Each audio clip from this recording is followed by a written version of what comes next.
Hey everyone, Jim here. Welcome to Mystery and Mayhem. I've been a little MIA lately for my channel here. I don't think I've posted in a couple of weeks. I've been neglecting my duties as a Rocket Summer co-host, but I will post something on that very soon. This post isn't one, unfortunately. I've been finding myself wanting to kind of get back to basics the last couple of weeks, and I've been reading a lot of hard-boiled PI mysteries, private eye mysteries, and which is kind of what my channel was for initially. I think I was getting a little bit of burnout maybe on all the events and stuff, and I needed a bit of a break. I kind of needed to cleanse my palate with some good old-fashioned private eye mysteries. I mean, my ongoing personal project for years now has been to collect and read private eye novels and series, and I have a lot of them on my shelves, which I haven't read. A lot of them are unread. So this last week and a half, I've been reading private eye novels, ones like characters and authors that I haven't read before. So I was really kind of looking forward to that, and I've just been enjoying the hell out of it. So I wanted to share that with you, and I thought I'd do like an impromptu video here.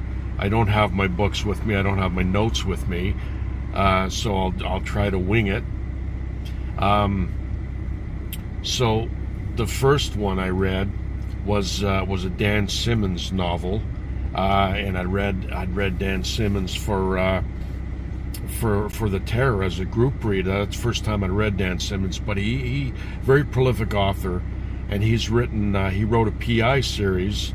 There was 3 books in the series, and it features ex-private eye Joe Kurtz.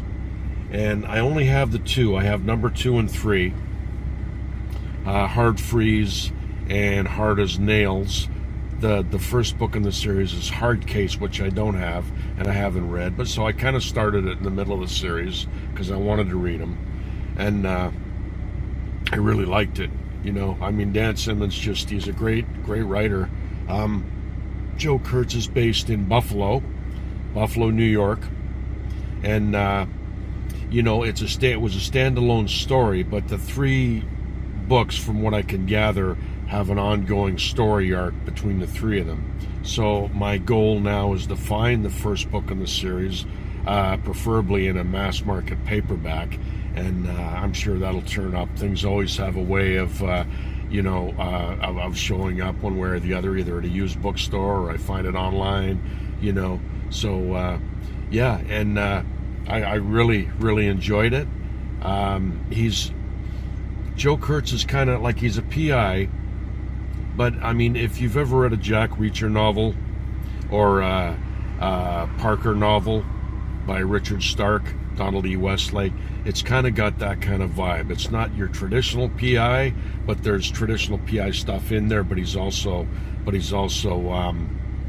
a pretty hard-ass guy like Jack Reacher is. You know, he could kick a bit of butt. So that was really enjoyable. Sorry, I dropped my phone. So I'm hoping to get the rest of the series and read that. And yeah, that's like another one I can knock off my list, you know, series-wise. Sorry, I decided to do a video while I was out at the Mountain Brow today, you know, just to enjoy the weather. And I know I hadn't done a video for a while, and I've been neglecting it, so I thought I'd just kind of do an impromptu one while I was out here. So the next in the series,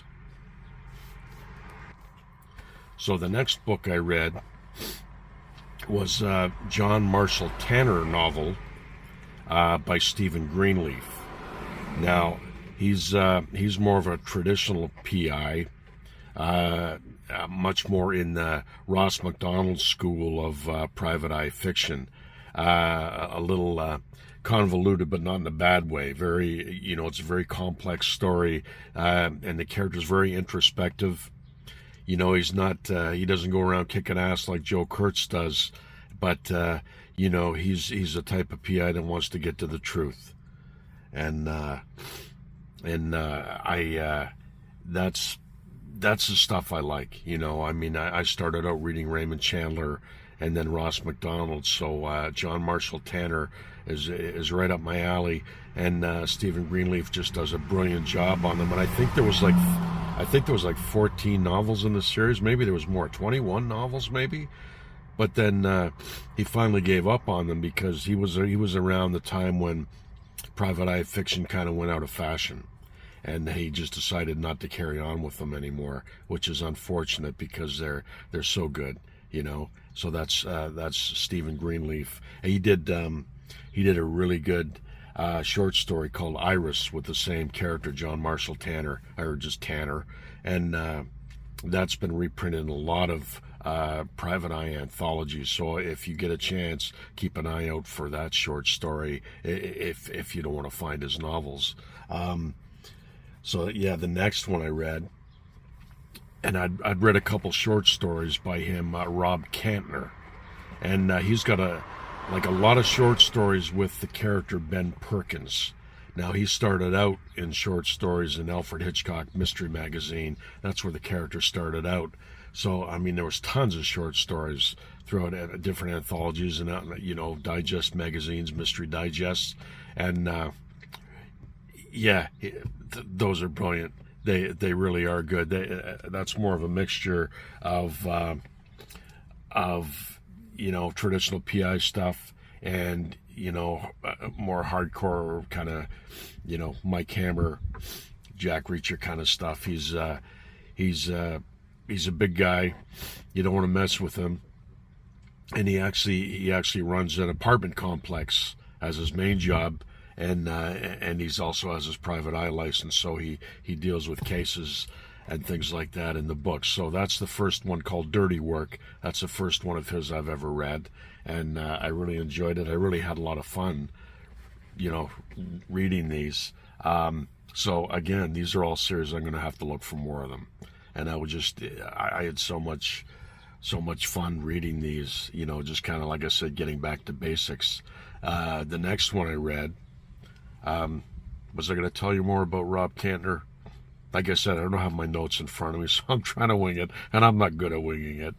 But the next book I read was called Black Moon, or The Black Moon, and it's kind of a different experiment for back in the day. It was like a multi-author novel, you know, and that's been done a couple times before. I think in fantasy and science fiction they tried that. There was a Challenge from Beyond, you know, where you had a whole bunch of different authors write a different chapter, and you know, that's what this was, along the same lines of that. But it just, you know, it ended up being kind of an anthology with this this underarching, you know, theme throughout about trying to find these 5 little paintings that were stolen from Italy in World War II, and they show up in the 80s in different cities in the United States. So the editor, Robert J. Randisi, tries to, or he gets different authors to write the different chapters, and his character, Sal Carlucci, is a PI, and he hires different PIs from the different cities to track down these paintings. And these are all new private eyes. These are all new PIs that haven't been in series before or stories. And the authors are Lauren D. Esteman, L.G. Washburn, W.R. Philbrick, Ed Gorman, and Robert J. Randisi. So these are all new PIs that haven't appeared before. And I think probably the goal was to maybe do more in this series, or maybe, you know, the authors would take these characters and expand them into larger novels or stories, but it never happened. Because again, I think this was about the time, excuse me, I got the sniffles. This was about the time where PI fiction was kind of going out of fashion. But I enjoyed it because I enjoy those authors. And it was, you know, it was a bold experiment, which didn't work. But I'll try to put the pictures of the covers up here somewhere, because I don't have the books in front of me right now. So yeah, that was fun. That was a lot of fun to read, and I had the book years ago. I remember the paperback, the very paperback I read, but I got rid of it or lost it somehow over the years. So I found this one in a bookstore, just 2-3 weeks back, and I managed to buy it, which I'm happy about. The next book I read was John Lutz. And this is part of his Frank Quinn investigation series.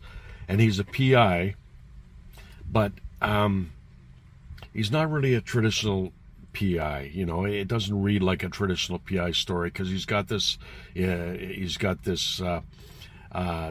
investigative. He's got this investigation company, Frank Quinn Investigations, and he's got a team working under him. So, and it's told in the third person, and it's him chasing a serial killer, like his team chasing a serial killer, which is what this character, who used to be a captain in the New York Police Department. So he's known for being a serial killer. He catches serial killers. So it reads more like a Silence of the Lambs kind of thing, like a thriller, serial killer thriller. It doesn't read like a PI novel. But John Lutz is known also for doing a more traditional PI character, and that would be Allo Nudger. And he's much more in the traditional mold of the private eye. And I've read them before, but I've never read this Frank Quinn series before. And I don't know. I was in the mood for a traditional PI book, and it's not bad. It's good. It's a well-written story. It's just not grabbing me. It wasn't what I was in the mood for. So I'm still reading through, and I'm about halfway through now. But it's not bad, and I will finish it. And if I get a chance, I'll let you know how I liked it. But yeah. So again, apologies for not getting a Rocket Summer post up. I will probably do that soon. I haven't really been reading a lot of sci-fi after Stanley Weinbaum, my last post, but I will be reading some before July is out, and I will post something for Rocket Summer. And I hope everyone's doing well, and I will talk to you soon. Again, apologies for not getting any videos up for the last little while. I think it's been a couple of weeks. But I will remedy that very soon, and I will talk to you guys soon, okay? You take care. Keep reading.